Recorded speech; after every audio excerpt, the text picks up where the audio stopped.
Hello, I want to briefly review how to do a Roman numeral analysis. So let's say we have a piece of music um, and the direction is to provide a Roman numeral analysis, a harmonic analysis. I want to redirect you for your review on inversions. It's also good for reviewing figured bass, but you can review inversion symbols in a Wikipedia article on inversion. And so later in this article, further down here, you have the list. I think I passed it. A table with inversion symbols here. Here they are. So for triads and for seventh chords, and these are really the symbols here. I also want to remind you that Texas State University provides software right now. Right now, you can download Adobe Creative Cloud. That will allow you modifying some PDF files without having to print out documents. So if you don't have a printer, then you can open your documents in Adobe Acrobat Pro. And on the right side, one of the tools is to edit PDF. Now, I already included text boxes here. If not, you can also use the Add Text feature in Adobe Acrobat. Anyways, now let's actually get to do the actual harmonic analysis, the Roman numeral analysis. So the first step, of course, is to identify the key. And the best thing always to do is to listen to the piece. So I'm standing here at the piano, and I will play through once.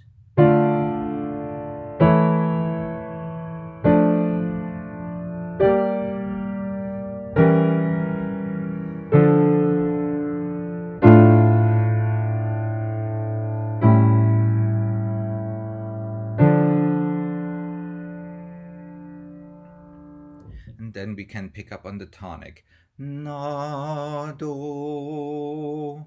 And of course, we heard that it is in minor, but we can also see that it is in minor. Of course, one flat indicates D minor. Could also be, theoretically, could be F major, but the piece starts on D, and of course, most importantly, ends on D. And here we have a A7 chord resolving to D minor, so that indicates the key of D minor.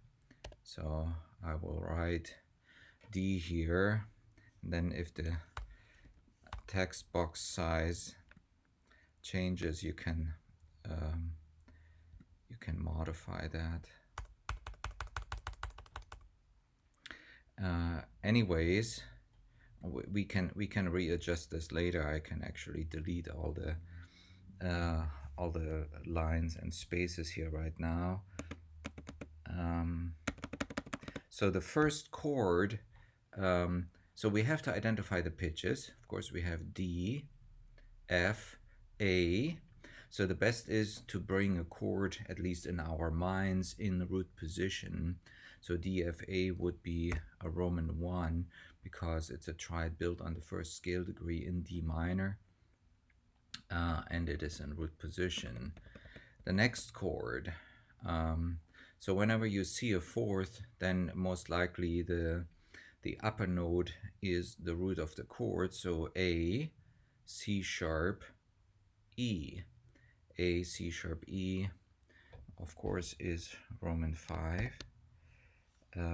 And it is not in root position. It's in second inversion because the fifth of the chord is the lowest note.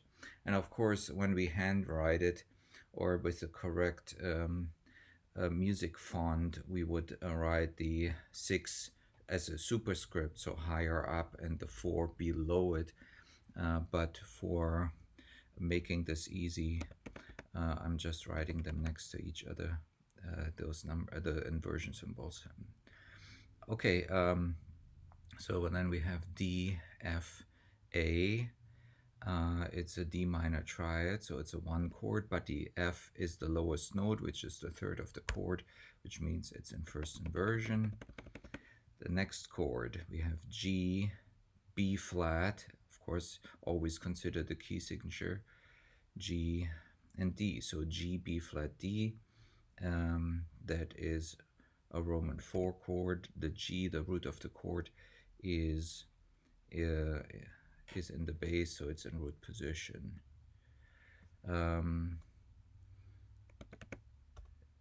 Here we have so it's not always so easy to see which note of the chord is the root, so we have to kind of stack them up in thirds in our minds.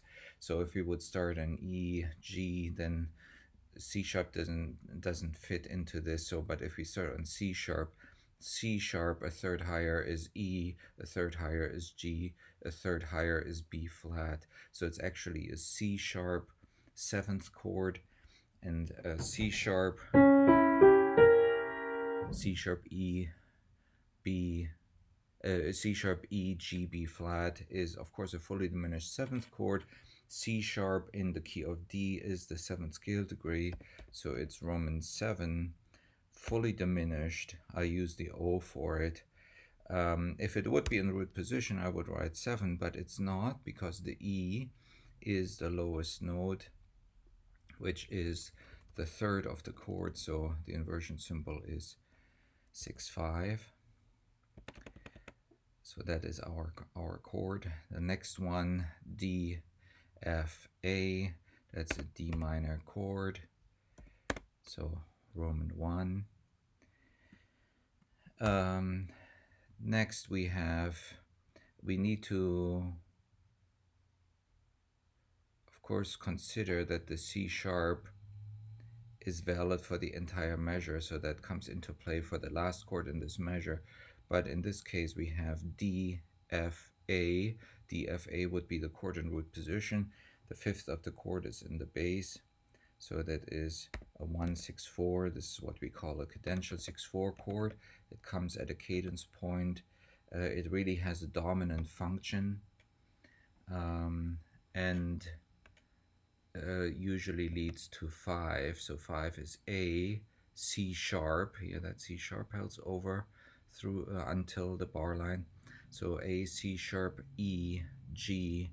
That is a 5-7 chord, and it should resolve to 1. So D, F, D, D. Of course, it is perfectly fine to omit the 5th in a final 1 chord.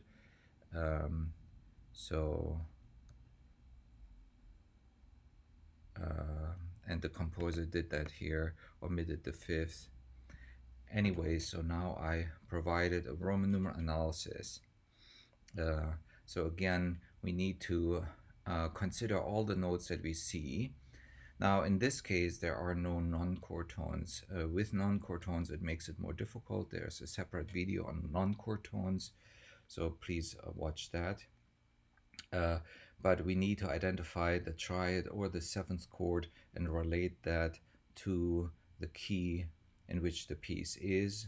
Of course, it would complicate things if there's a modulation, which we will cover a little later, so there will be a separate video on pieces with modulations. If we write, or if we start thinking of a harmonic progression that doesn't make sense, then most likely the piece modulated. But in this case, the piece is all throughout in D minor. So, have a wonderful day.